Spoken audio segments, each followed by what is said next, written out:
Hello, good afternoon, everybody. Okay, so today is National Coming Out Day, and so I wanted to start by sharing my own coming out story. Like so many in the LGBTQ community, coming out wasn't an easy thing to do. My family was traditional and conservative. Being gay in my family wasn't something that you mentioned out loud or celebrated. But my family, like many other families, grew to accept who I was. They saw that who I loved didn't change who I was as a person. It didn't change the things I liked to do, and it didn't change the goals I had for my life. The beauty of America is its freedoms and the promise that you can achieve your dreams, no matter your race, sex, country of origin, sexual orientation, or gender identity. This is something we continue to strive toward and fight for, particularly as we continue to see a wave of anti-LGBTQ legislation across the country. And it's why I'm so honored to serve the President and the First Lady, who have stood with the LGBTQ community for many years, and will continue to stand with all those who come out. And we are thinking about those who are coming out or those who are thinking about coming out. And we are here for you, and we will continue to support you. Thank you. With that, I now want to turn to our special guest for today. Today we have White House COVID-19 Response Coordinator, Dr. Jha, back with us in the room. He is going to discuss the benefits of the updated vaccines, the new vaccines that you have heard us talk about here, and our work to ensure that all eligible Americans do get vaccinated ahead of the winter. With that, Dr. Jha, thank you for joining us. Thank you. Thank you, KJP, and thank you for your personal story. Thank you all for having me back. Happy to be back here. I know families around the country are starting to make plans for Thanksgiving. Mine is. We're thinking about the holidays ahead. It's going to be here sooner than most people know. And we're all looking forward to a really good holiday season. The challenge with holiday seasons every year is it's also a time where contagious respiratory viruses like influenza, RSV, and again this year COVID spread much more quickly. And we have seen an increase in COVID infections, hospitalizations, and deaths each of the last 2 winters. And we are carefully monitoring the rise of several subvariants that are evolving rapidly and emerging around the world, including ones that evade some of our treatments. And given what we've seen in Australia this summer, our summer, their winter, it's reasonable to expect we're going to see a significant flu season this year. So we have some challenges ahead as we plan and as we look at the winter in front of us. But the good news is we are not helpless against these challenges, right? In fact, what happens in the weeks and months ahead will have a large impact on how the winter goes. And really what happens in this winter is largely up to us as the American people. So let me talk about what tools we have, what we can do to make sure we have a safe and healthy fall, winter, holiday season. We have updated bivalent vaccines that are designed to target the original version of COVID. I think you should see slides up. You do. Great. That target both the original version of COVID from 2020 as well as Omicron, the BA.5 version that's circulating right now. And based on everything we know about immunology and science and vaccines, these updated vaccines should provide a much higher level of protection against infection, against transmission, and certainly against serious illness and hospitalizations and deaths. And just like people get the flu shot each year, even if you've had the flu in the past or if you got a flu shot the year before, it's really critical that everyone 12 and older should go get this updated annual COVID-19 vaccine. So you're protected this fall and winter, and you're protected year-round. So my message today from this briefing room is very simple. Don't wait. Get your new flu shot and get your new COVID shot today. If Americans did that, we could save hundreds of lives each day this winter. As the Commonwealth Fund just put out a new report, a new analysis, they estimate that we can save as many as 90,000 lives and nearly 1 million hospitalizations if most eligible Americans got their updated vaccines. Now, that is just based on vaccines alone, which are remarkable and going to make a very large difference. But if we do better than that, if people get tested when they have symptoms, we know testing leads to a diagnosis leads to treatments. And treatments that we have available today for free keep people out of the hospital, keep people out of the ICU, prevent the worst outcome of all. And here is the most remarkable fact. 2.5 years into this pandemic, think about where we were in March of 2020. Here's the most remarkable fact. If you are up to date with your vaccines, and if you get treated, if you have a breakthrough infection, your risk of dying from COVID is now close to zero. I really think that is a remarkable progress. And as a nation, we are clearly in a much better place as well, right? COVID is no longer the same disruptive threat it was. And by the way, that did not happen by accident. It's happened because of the leadership of this president. His leadership on vaccines, on treatments, on testing. We're the first country in the world to authorize a BA.5 bivalent vaccine. First country in the world to make Paxlovid widely available. So as we look ahead to our third winter of COVID-19, we are focused, like a laser, on bringing down serious illness and deaths. And the single most important thing people can do to protect themselves, to protect their families, to protect their communities, is to get the updated COVID-19 vaccine. Now, let me tell you a little bit about what we're doing to try to make sure that that happens. First, we've made it widely available, easily accessible, and it remains free. That's point number one. Now, we're doing everything we can to get the message out about the benefits of these vaccines. We're focused on reaching people where they are. Set up pop-up clinics in state and county fairs around the country. Last week, the Healthy Trucking of America hosted a pop-up clinic called Million Mile Celebration at the Talladega Motor Speedway in Alabama to help drivers get their updated vaccine. Next week, we're going to be at the Texas State Fair in Dallas. Week after that, at the Jackson County Fair in Biloxi. And the week after that, at the State Fair of Louisiana in Shreveport. These are just some of the things. We've been building partnerships. We have a partnership with the 100 Black Men of America, which is hosting a vaccine drive today in San Antonio, Texas, and one in Savannah, Georgia on Saturday.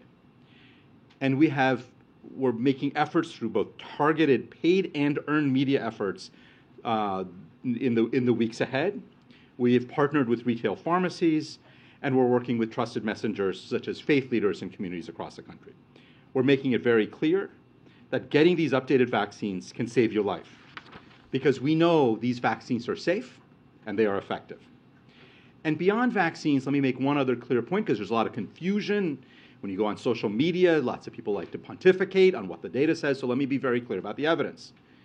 If you are over 50 or otherwise at elevated risk and you get infected, you should be seriously considered for treatments, because treatments are effective, they make a big difference, they can save your life.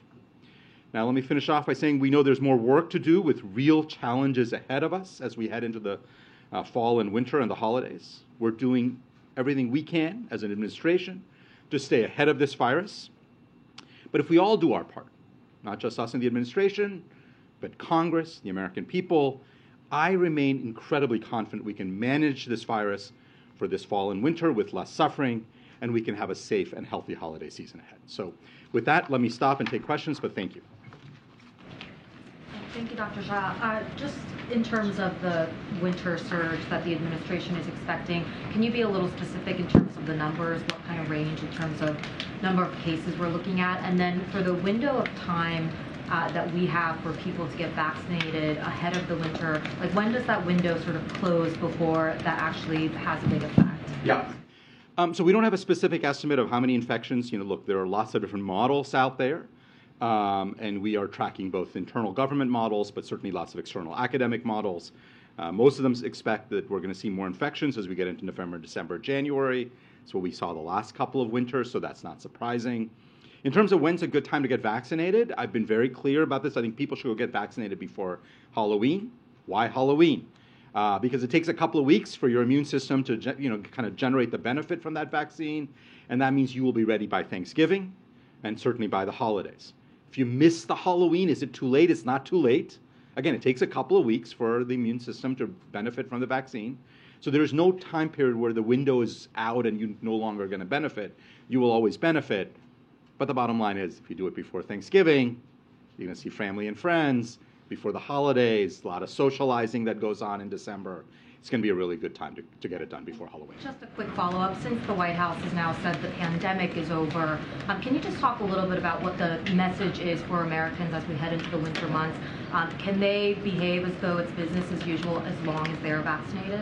Yeah, so the president was very clear. COVID is not over. There's a lot of work to do. We still have 300 to 400 Americans dying every day, tens of thousands of people getting infected every day. There is a lot of work to do. What we know is that if we want to keep people safe and protect them from serious illness, which is obviously priority number one, the number one thing that people need to do is get vaccinated. And the number two is if you have a breakthrough infection, you need to get treated. If people did those two things, it would make an enormous difference in preventing hospitalizations, preventing ICU stays, preventing deaths, and those are the top priorities. So if the administration is laser focused on protecting people from serious illness, why are the booster uptake rates so low? Does this reflect a failure on the part of the White House administration to get people boosted? Yeah, so let's... Sorry, one last thing. Why haven't we heard from President Biden on this directly, given that he has the largest megaphone? We heard from him so much early on in the administration. Why isn't he speaking about this? So let me start off by talking about where we are with the fall this new COVID vaccine uptake. We estimate that, and again, we'll get new numbers from CDC, but as you know, those numbers always lag. We estimate that between 13 and 15 million people have gotten the new COVID vaccine through this past weekend.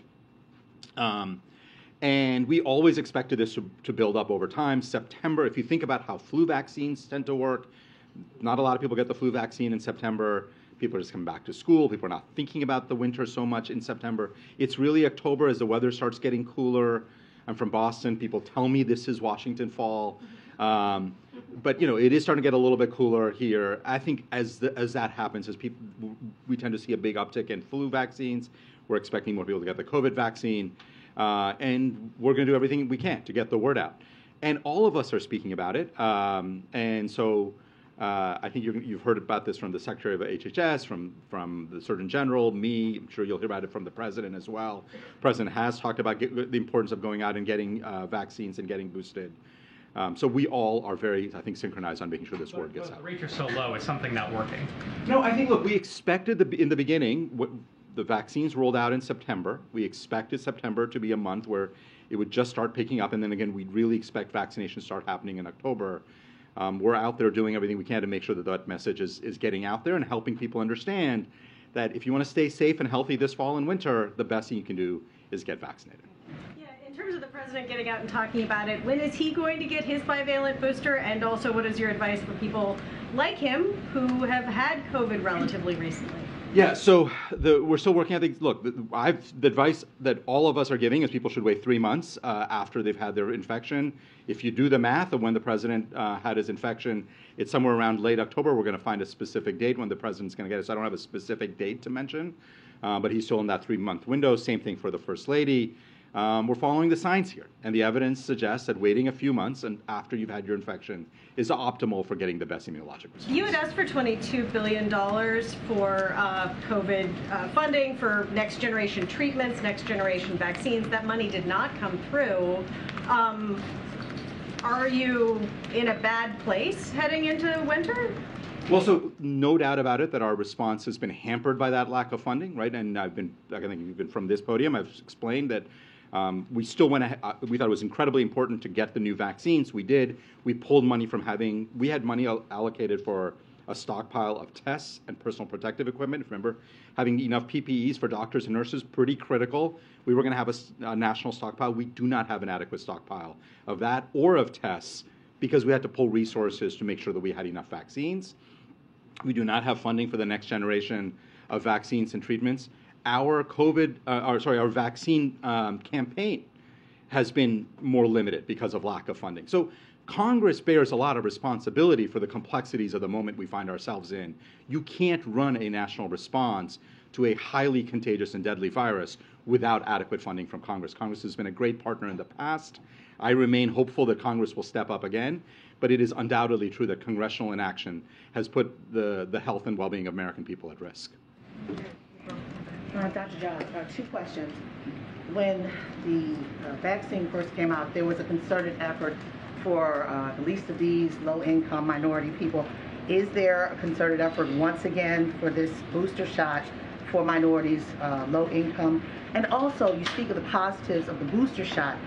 There's a study out talking about women in their menstrual cycles, how vaccines, the COVID vaccines, have impacted them. Can you speak to that as well? Yeah. So on that study, it affected for the first cycle, affected the menstrual cycle by 1 day, and then women's menstrual cycles returned back to normal. So there was a lot of, and that has been the most definitive study suggesting there are no significant long-term impacts on the health of women or their reproductive health. On the issue of making sure that we're both getting the vaccines out to disadvantaged communities, poorer communities, communities of color, no question in my mind that continues to be a major priority of the administration. We look at all these data stratified by race, ethnicity, income to make sure that we're not leaving people behind. That begins certainly by making sure these things are widely available and accessible in communities. But it also, that's not enough. We're working with community partners, community-based organizations to make sure that we're getting the message out in those communities as well. As you're casting a broad net for the booster shots, is there a community or communities, are there communities that you're really concerned about this winter going into the winter season with potential COVID upticks? Well, obviously, we're always most concerned about people who are at highest risk, right? And so what we know is that people who are older, people who live in congregate care settings, they tend to be the highest risk for poor outcomes. So again, when you have more limited resources, we're putting a lot of attention on making sure that those resources are going to people who are at highest risk, and that's going to continue to be a priority. Dr. Jha, is the thinking after these updated booster shots that Americans should expect an annual COVID booster, or is it possible with any new strains that we should expect this will keep happening every few months? How should people be thinking about that? Yeah, so I think for most Americans, this is a once-a-year shot. And by the way, people think somehow that's we're making news. We're really not. If you think about it, take an average 40-year-old. If they got a booster last fall, they first became eligible for a new vaccine just a month ago. So essentially, for a majority of Americans, we've already gotten into a once-a-year rhythm. All we did by calling it an annual COVID-19 vaccine is call it what it had already become. So I think the science on that is clear. For a majority of Americans who are not in the highest risk group, once-a-year COVID vaccine, I'm not saying forever. I don't know how long. Obviously, we'll see where the virus goes. For other people who are at high risk, I think about my elderly parents who are in their 80s. Yeah, they may need vaccines more often than that. And we're going to track the evidence and data. And if it turns out that for them an additional shot, let's say in the spring, is useful, obviously we're going to make sure that we do everything we can to make that available. And lastly, President Biden did tell 60 Minutes that he thought the pandemic was over. Do you share that assessment? So let me be very clear. The president also followed that up with COVID is not over. And said we are doing a lot of work. I am the COVID response coordinator. We are doing a lot of work to fight COVID, right? Hundreds of Americans are still dying every day. We think it's really important to protect Americans. And I know that for the work we are doing on protecting Americans against COVID, we have the full support of the president, and that continues to be the focus of our work. Go ahead, and then Tyler. Doctor, can you tell us your assessment of the new variants we're seeing and how infectious that you think they are, even for people who are fully boosted? And also, just what scale could this winter surge take? Or do you think it could be like Omicron levels from last winter? Yeah, so predictions are always hard on these things, right? Because the virus continues to surprise us and continues to evolve. There are 3 or 4 subvariants that we are tracking most closely. They are, in different parts of the world. And they all arise either from a BA2 or a BA5 kind of lineage. And the reason we're tracking them is because they either have a lot more immune evasiveness or they render many of our treatments ineffective. Those are the 2 major things that get our attention. The good news is all of these subvariants do arise from a BA2 or BA5. That means our updated bivalent vaccines should provide a much higher degree of protection than the original prototype vaccine would have. Obviously, we're going to do the studies to figure out how much protection, but I'm confident that our vaccines will continue to work very well, certainly protecting against serious illness. And then the curveball that we got last Thanksgiving with Omicron, none of us obviously can predict that with any certainty. So our job is to not be in the prediction business, but to be in the planning business. And so we have a whole set of efforts that we're leading in the U.S. government to be ready should Mother Nature throw us a true curveball like what we saw last spring. Tyler and Karen, you can end this. In the first vaccination campaign, before you took this role, the Biden administration set goals for the percentage of Americans that they wanted to get vaccinated with 70%.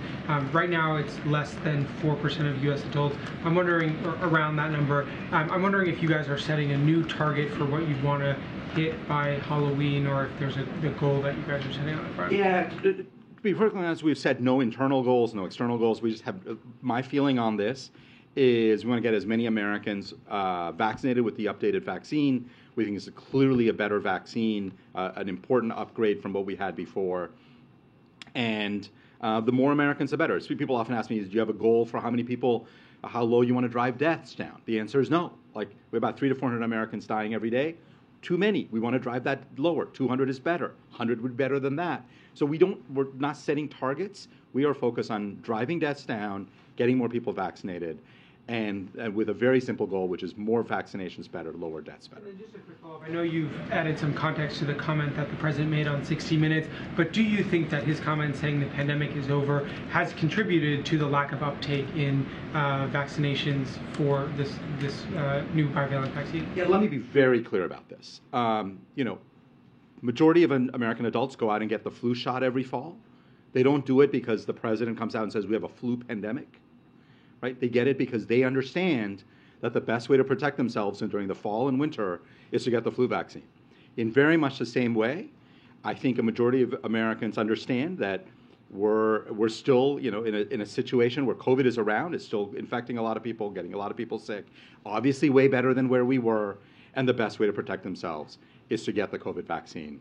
So I don't think the president's comments has anything to do with what's happening right now. Two follow-ups, if I can, on topics that you talked about. When you say that you expect there to be a pickup in the pace of vaccines in October, did the White House miscalculate the demand for these new boosters when you asked Congress for the money for this? No, remember, we had no money for this, and we thought it was really important, and I still think it's really important, that we have enough vaccines for Americans, for any American who wants it. And so we had no money. We asked Congress for money. Congress chose not to fund it. We went and had to pull money from other really important programs. We purchased about 170 million doses. One of the things that we know is if we want to make it available in rural communities, if we want to make it available at motor speedways, you're not going to use up every single last dose. You have to be able to willing and be open up a dose of 10 and know that only 8 or 9 might get used. So you have to have a little slack in the system.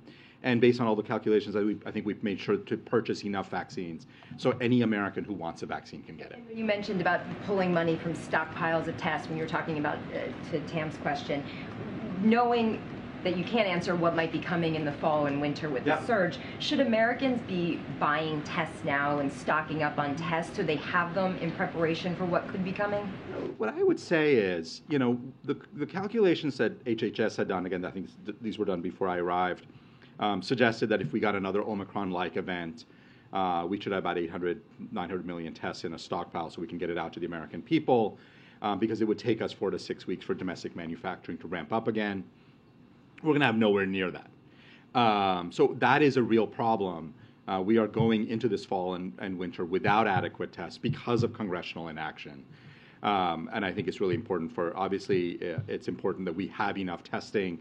Again, we're going to do everything inside the administration to make sure that we have testing capability that we can ramp up as quickly as possible. But all of this is made just dramatically harder by congressional inaction. You can't fight a deadly virus without resources. And congressional inaction is really costly. All right. Thank you, Dr. Jacques. Thank you all. I have to run off. Take care. Thank you. All right. Okay, I have a couple things at the top, and let's dive in. Russia's latest missile strikes against Ukraine once again demonstrate Russia's and President Putin's brutality. President Biden continues to make clear, along with our allies and partners, that we will not waver from our commitment to support Ukraine as long as it takes. Yesterday, President Biden spoke with President Zelensky and pledged to continue providing Ukraine with the support needed to defend itself, including advanced air defense systems. And today, G7 leaders met virtually for more than 90 minutes to continue coordinating our efforts to impose costs on Russia and provide Ukraine with economic security and humanitarian assistance. President Biden has also discussed with G7 partners what more we can do together to prioritize air defense capabilities for Ukraine, which has been and will continue to be a U.S. priority. Secretary Austin will continue that discussion at the Ukraine Defense Contact Group in Brussels. That will be tomorrow. Today, as well, the president also welcomed a historic breakthrough in the Middle East. After months of mediation by the United States, the governments of Israel and Lebanon have agreed to formally end their maritime boundary dispute and establish a permanent maritime boundary between them. The president spoke this morning with Prime Minister of Israel, Lapid, and President of Lebanon, Michel Aoun, who confirmed the readiness of both governments to move forward with this agreement. We want to also thank President Emmanuel Macron of France and his government for their support in these negotiations. The president has long believed that energy, particularly in the Eastern Mediterranean, should serve as a tool for cooperation, stability, security, and prosperity, not for conflict. He first worked on this issue nearly a decade ago as vice president and is pleased that U.S. mediation and persistent diplomacy finally led to this breakthrough today. The agreement will provide for the development of energy fields for the benefit of both countries, setting the stage for a more stable and prosperous region and harnessing vital new energy resources for the world. It protects Israel's security and economic interests, critical to promoting its regional integration. It provides Lebanon the space to begin its own exploitation of energy resources and marks a new chapter of hope following years of crisis. And it promotes the interest of the United States and the American people in a more stable, prosperous, and integrated Middle East region, with reduced risk of new conflicts. All central themes of the president's visit to the region this past summer. We are pleased to have achieved this breakthrough today and congratulate everyone involved. And finally, I also want to recognize that today is International Day of the Girl. Today is an opportunity to celebrate the power of young women and girls around the world by championing their safety and rights. In particular, today we are thinking of the brave young women and girls leading the ongoing protest in Iran. Women should be able to express themselves how they want and wear what they want, free from violence or harassment. There's still so much work to be done to create an equitable country and world for our daughters and granddaughters. The Biden-Harris administration has and will continue to prioritize that work by creating opportunities for economic security and advancing equal access to education, job training, and jobs, by fighting to protect and expand girls' access to health care, and by working to address the scourge of gender-based violence wherever it occurs. President Biden and Vice President Harris will continue to speak out for women and girls around the globe. With that, Chris, you want to kick us off? Sure. There's been talk about reassessing the relationship with Saudi Arabia. What is the administration prepared to do at this point as far as reassessing it? It would involve weapons sales, diplomatic relations. Can you talk about some of the options here? So from the beginning of the administration, since taking office, the president has been very clear that the United States needs a different sort of relationship with Saudi Arabia. He has said that from very early on.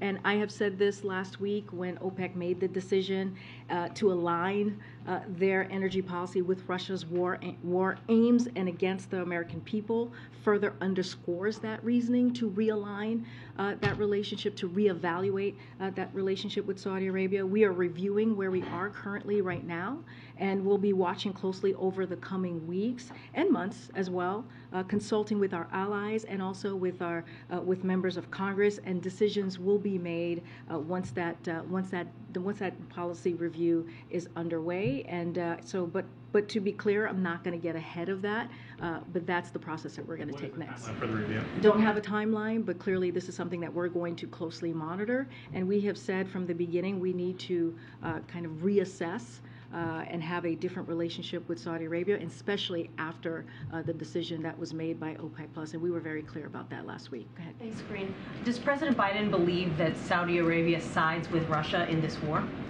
Well, we believe by the decision that OPEC Plus made last week, there certainly are aligning themselves with Russia. And right now, this is not a time to be aligning with Russia, especially with this brutal, unprecedented war that they have started in Ukraine. And we have been very clear about that. The president has been very clear about that since the beginning of this war. And so this action that they took, this decision that OPEC Plus made last week, proves that that's where they are aligning their energy policy is with Russia. So given that, Senator Bob Menendez, the chair of the Foreign Relations Committee, has proposed that the U.S. basically stop selling arms to Saudi Arabia. Is that something the president would consider? Again, the president has been very clear that we need to find a different sort of relationship with Saudi Arabia. We are going to look at, assess our policies, get a sense of how we're going to, actions that we're going to take. And so we're reviewing this. I don't want to get ahead of the president's decision, but again, I don't have anything specific to that particular question, but we are going to have a review of where we are and take a really, really deliberate close look. Thanks, Green. Ahead of the UN vote tomorrow on this draft resolution condemning Russia's annexation of parts of Ukraine, could you walk us through what's at stake for the administration, particularly as it relates to President Biden's push to keep this coalition united this far into this war? Well, we have been very clear about what we're seeing, the aggression against Ukraine by Russia. We and our allies in Europe, our allies across the globe, one thing I would say is when we started this process, Putin had thought that he would bring forth a weaker NATO, that there was no way that we would have this strong alliance. And what we were able to prove, the president, because of the president's leadership, is that now we see an alliance that's even stronger than it's been in modern times. Our coalition is strong. We have held the major democracies together.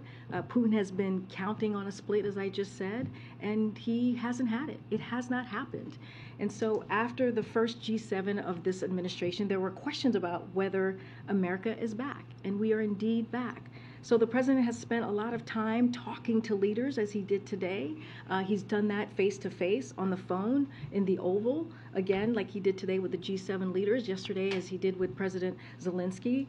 And look, we are going to continue to have these conversations. It is important for this alliance to stick together. But you heard, I'm sure all of you saw the readout, the statement from the G7 and what they are going to continue to do, continue to provide economic assistance and security assistance to Ukraine. They're going to continue to call out Putin and what he's doing with the annexation, what he's doing with the nuclear strikes, and you are seeing a stronger NATO, a stronger Europe, and we're going to continue to hold Putin accountable. So if we are indeed seeing a stronger Europe, will we see non-allied countries lend their support to this resolution tomorrow? Are you confident that you'll have 100 countries signing on? I'm not going to get ahead of what the vote is going to look like at the UN, but we have been very clear. We have been very clear as to saying to all countries, now is not the time. Now is not the time to support Russia's war. Now is the time to speak out as we're seeing this brutal war that was started by Mr. Putin. And we've said this many times before. This war can end today. It could end today and it is up to President Putin to end this war. You mentioned weeks and months for this Saudi review. Does the president feel under any particular time pressure to act swiftly? Don't have a timeline, but we've been clear. I don't want to get ahead of this review process that we're going to go under, but don't have a timeline. But we have been very clear. You heard from me, last week. You've heard from my colleagues. This OPEC Plus decision, on their energy policy, was indeed self-serving, and it's going to hurt, middle and low economies, countries across the country, and that is a problem. Who's leading the review? I don't have a person in particular to speak to who's going to be leading the review. Clearly, this is an an effort across the White House that we're going to push forward with. Clearly, the National Security Council is going to be involved in this review as well. But this is something that the president is going to take very seriously, and we'll have more to share. I don't want to get ahead of it. And last thing, what does the White House make of these reports that Elon Musk has been talking to Vladimir Putin about Ukraine? So we've been very clear. I was asked a similar question about this last week about Elon Musk. Look, the president has been clear as well and believes that decisions about negotiations are decisions for Ukraine to make. Nothing about Ukraine without Ukraine. We have said that for months. And, as you saw, I was just mentioning the G7 leaders. They put out a statement following their meeting with President Zelensky today. We welcome President Zelensky's readiness for a just peace, which would include the following elements: respecting the UN charters, protecting of territorial integrity and sovereignty, and safeguarding Ukraine's ability to defend itself in the future, ensuring Ukraine's recovery and reconstruction, including exploring avenues to do so with the funds from Russia, and pursuing accountability for Russians' crimes committed during the war. But diplomacy requires both sides engaging in good faith to de-escalate. And we have seen no signs at all from Vladimir Putin that he is prepared to stop the onslaught and the atrocities. So he could stop. Again, this war today, this is a war that he started, and he could stop it if he wishes. Karim, the president, has made clear that the U.S. will support Ukraine for as long as it takes. Does that extend into next year? And how much is the White House thinking about how that level of support could be complicated if Democrats no longer control Congress? So look, we've been very clear. But let me just be also clear about this. The support that we have seen, it has been bipartisan, right? The support that we have seen in the funding that has been approved by Congress, the $40 billion not too long ago, the most recent funding that we saw that was with the CR, that was bipartisan as well. And so you have seen both sides come together in supporting Ukraine, who is, again, fighting for their democracy, fighting for their freedom, and we will continue to condemn Russia and their unprovoked war, and we'll continue to do that. We will continue to hold them accountable.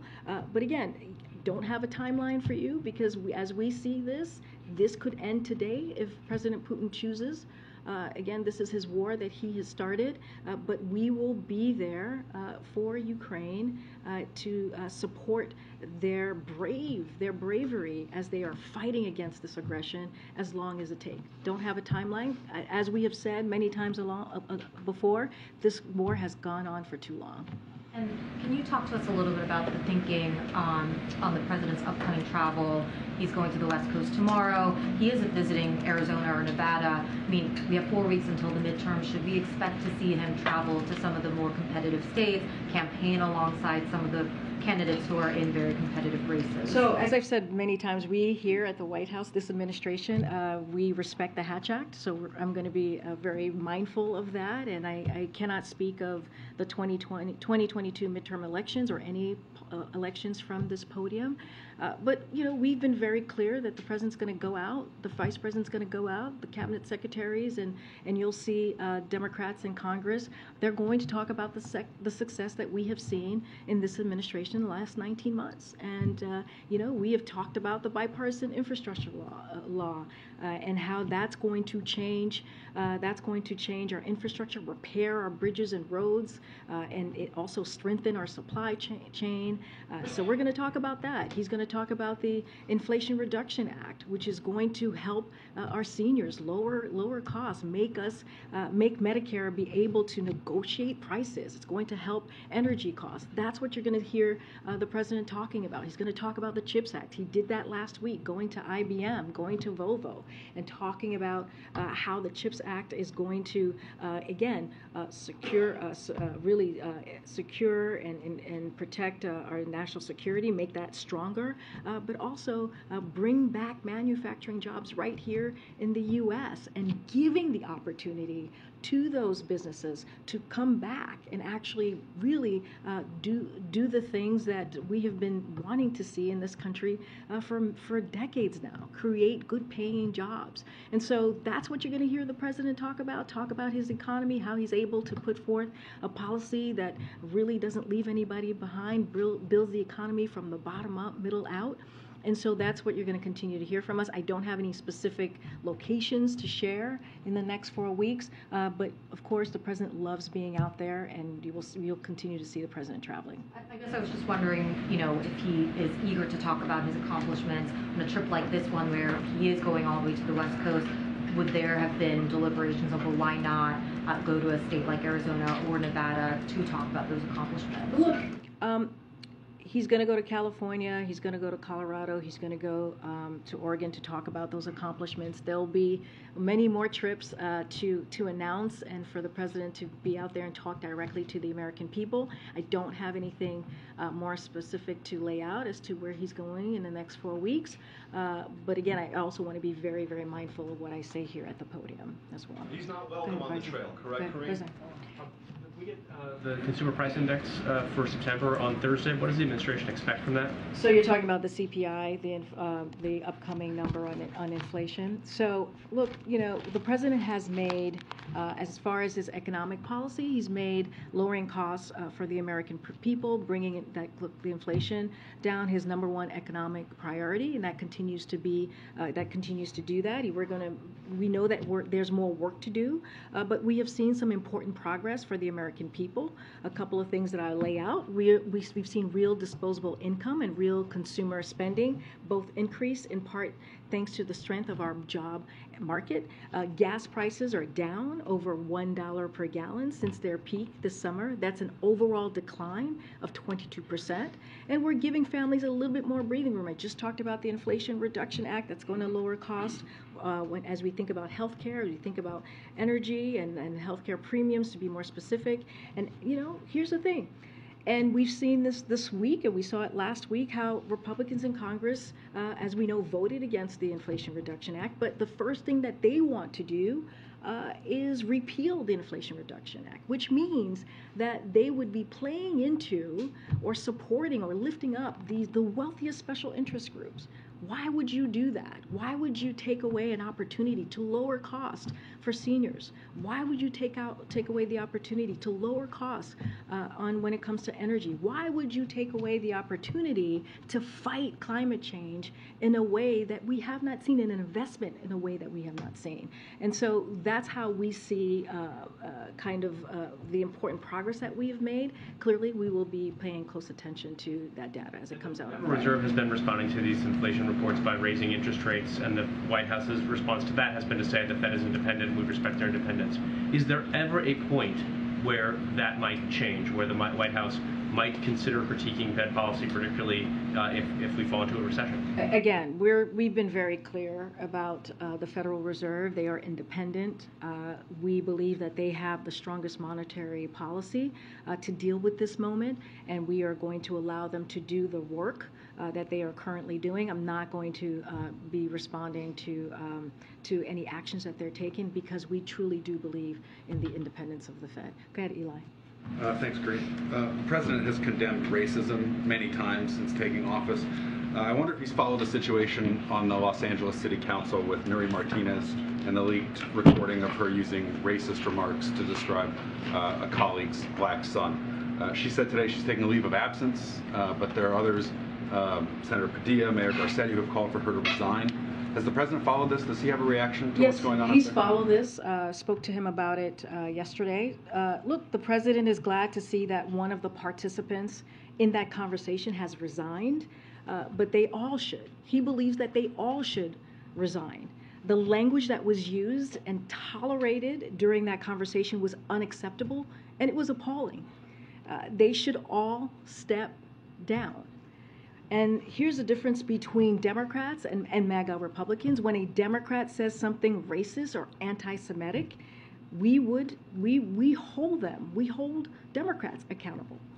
When a MAGA Republican says something racist or anti-Semitic, they are embraced by cheering crowds and become celebrated and sought after endorsements. Senator Tuberville, let's not forget, this just happened, saying black people commit crimes. Doug Mastriano attacking his opponent in Pennsylvania governor's race for sending his children to a Jewish day school. The president used to say, and I'll quote the president right now, quote, "Hate never goes away, it only hides." But lately, it's one in the open at these extreme MAGA rallies. It's just out, it's just out in the open at these extreme MAGA rallies, end quote. Okay. So the IMF cut global forecast today and for the U.S. I'm wondering if that forecast matches what the White House is seeing internally, and if you have any concerns about their warning that, the worst is yet to come. So I've said this before, and I'll say this again. The president has a message for the American people, and he wants them to know the following. Because of Americans' resilience and the economic strategy we pursued from day one in this administration with his economic policy, the United States of America is in a stronger position than any other country to navigate what we're seeing currently, these global challenges, and what we have seen during the 19 months of this president's administration. And so that is the first thing that we want to make sure that the American people understand. Look, jobs are up, incomes are up, people are back to work, and American manufacturing is roaring back. And the economic legislation signed again by this president, when we think about the Inflation Reduction Act, when we think about CHIPS Act, are encouraging investment right here in the United States. That will make our economy stronger and more resilient for years to come. And that is also something important to note. So now, of course, we're going to continue to monitor this closely. We're going to watch this closely. The president continues to meet. He's going to meet with his senior members of his economic team, as we have sent updates about that these last 2 weeks on the global economic development. That is important. We take this very seriously, and this is meetings that he regularly does. And so, but we believe we are in a stronger position than many other many other countries when it comes to dealing with global challenges. One more. The president of Poland said that he's asking to share nuclear weapons with the U.S. Has the administration received that request, and what will they respond? So I've seen those reports. I don't have anything to share on that at this time. Just one quick one. Is the White House concerned that one of the 12 railroad unions that needs to sign on to this contract that the president helped negotiate, one of those unions has voted against the contract, and I believe it needs to be unanimous. So where does that leave this situation? So the BMW, and the railroad employees have agreed to a cooling off period that extends well into November, giving them adequate time, we believe, to continue their work and ensuring that our economy is under no immediate threat. The president remains focused on protecting America's families, farms, businesses by avoiding a rail shutdown. Both sides have said they share that goal. One union's rejection, as you were just laying out, Tam, of the current proposed contract does not mean we face an immediate rail shutdown, but it does mean that the union and the employers have additional work ahead to agree to a contract that the union members will ratify themselves. So unions are democratic, as we know, organizations. That's how they function. That's how they work. And contract ratification is part of that process. These negotiations have gone on for years. This is nothing new. We've seen this before, and have often been acrimonious. So it's not surprising that Universal members approve of the new contract and would have challenges. Again, we stand ready to assist at any time, but again, this is not unusual. Thanks, Shireen. Just to follow up on some questions from my colleagues about this review in Saudi relations. You said the president is taking it very seriously, but you also said there's no person leading it or a timeline for it to be completed. Is this more of a rhetorical strategy, or is there actually a review with some sort of substantive plan and action? Because today there's been no details about that. Look, he's already directed, the Department of Energy to deliver another 10 million barrels of oil from the Strategic Petroleum Reserve, and he will continue to direct additional release as appropriate. So he's taken actions. I get you, but I want you to know that he is taking this seriously by taking action on day one, and so he will continue to take those types of actions and use the tools that he has to make sure that we're dealing with this incredibly important issue. Look. We have said, the president has said from the beginning of his administration that we need to, redefine this relationship that we have with Saudi Arabia. This is something that he has said for some time. And because of their action, they took this action just last week, the OPEC Plus decision that they've made.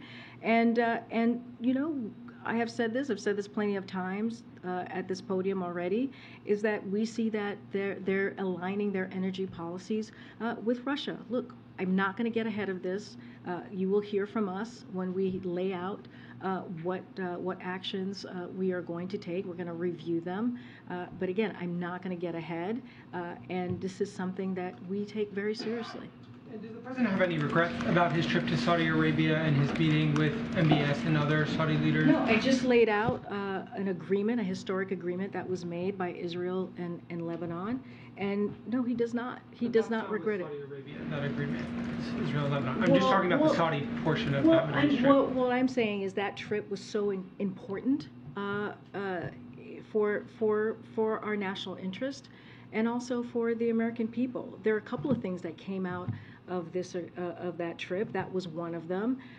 But also the focus abroad, as you know, was for the Middle East region. The president was able to engage, as we all know, with 13 leaders to discuss a range of issues from Iran to Yemen to the 5G. And if you think about Yemen, that is very much a part of Saudi Arabia, is very much a part of that Yemen truce that we have seen. The president set forth an affirmative agenda for more integrated and stable region, including Israel's integration over time into the Arab world.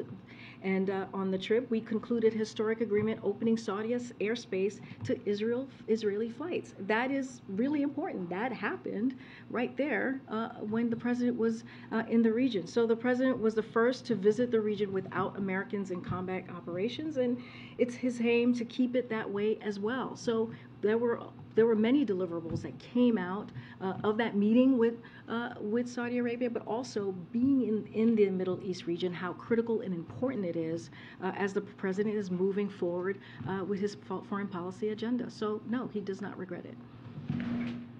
Going back to the rail talks, would President Biden, get involved with negotiations again, or I guess what role will the White House have going forward? So we stand by to assist in any way that we can.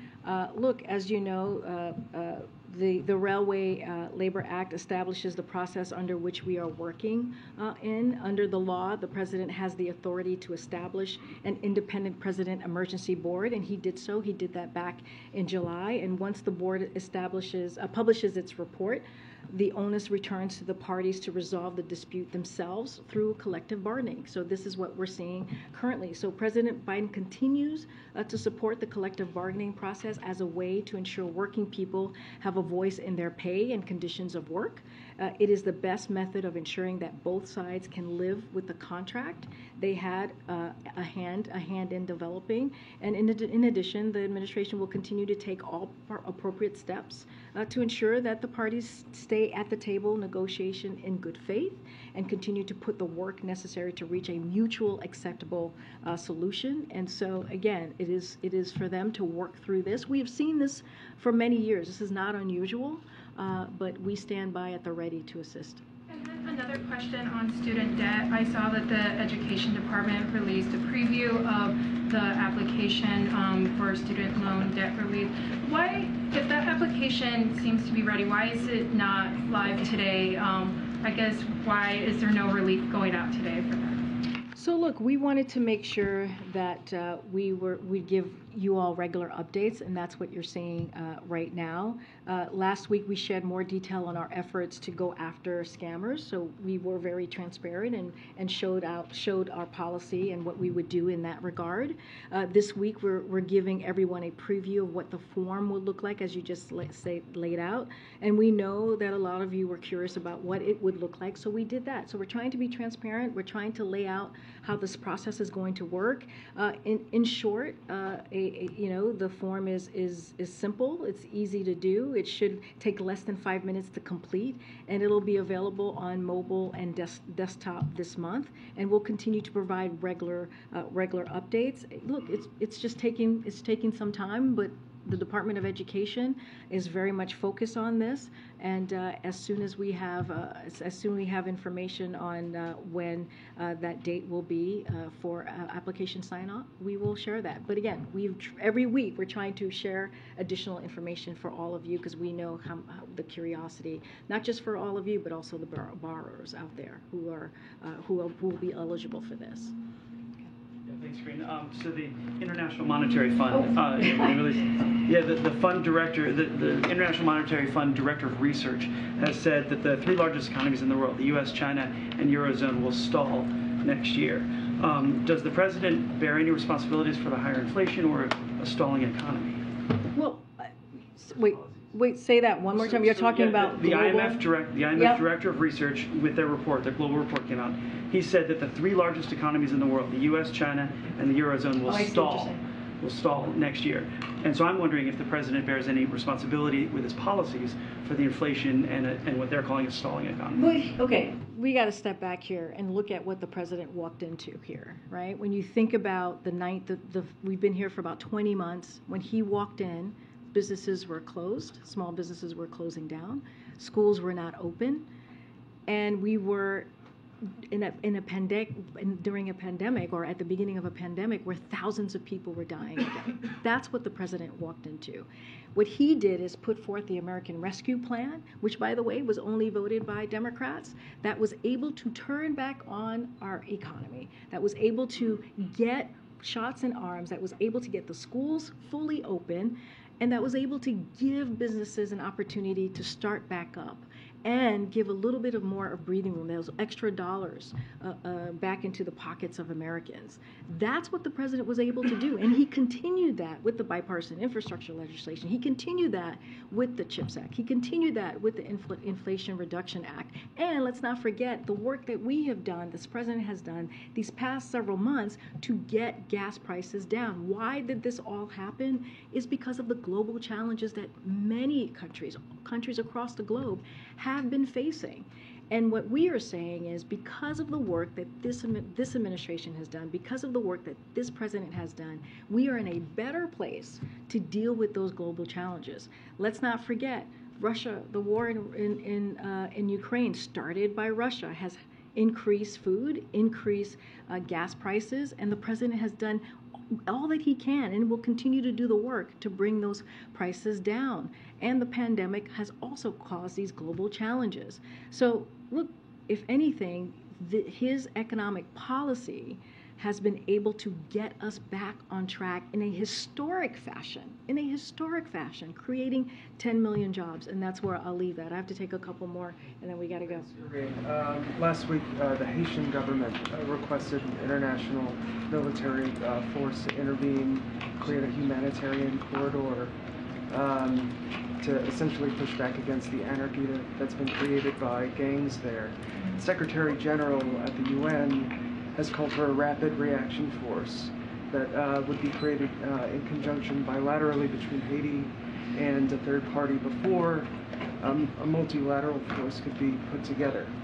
So what is the president willing to do? He's obviously been very reluctant to send troops anywhere, much less Haiti. He's rejected a request in the past. What's on the table?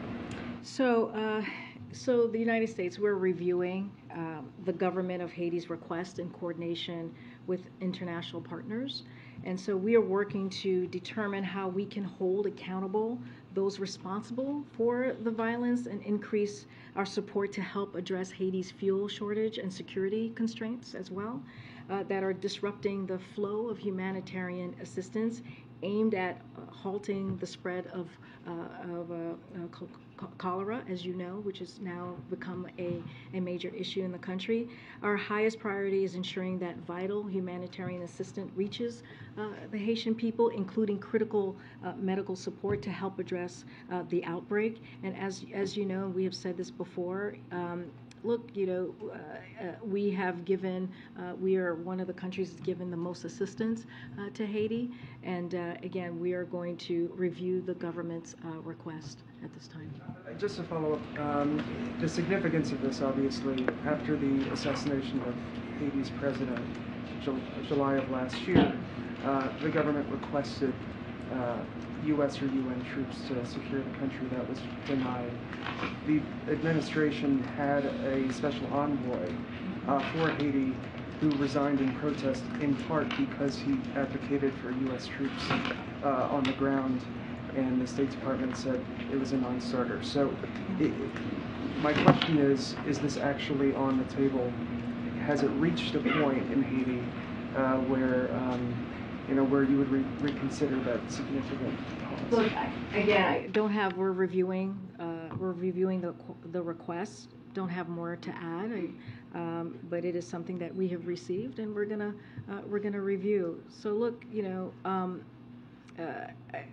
what I'll say is that right now our staff are on the ground in Haiti working alongside Haitian health workers and NGOs to address this outbreak that I just mentioned and deliver care to those who need it. And we have been on the ground for some time. And since 2021, the U.S. has provided more than $171 million in life-saving humanitarian assistance and early recovery, risk reduction, and resilience programming to Haiti. And over the past 18 months, the United States has allocated more than $90 million in security assistance as well, to your question about the troops. But we have offered that to strengthen the Haitian police capacity to counter gangs and establish a stable security environment under the rule of law. This supports includes advising, training, equipping, and vetting of special police units, as well as programs to reduce violence in Haiti's most affected communities. And that's the work that we have been doing for some time now, for the past 18 months. Okay. All right. Okay. Okay. Thanks, guys. All right.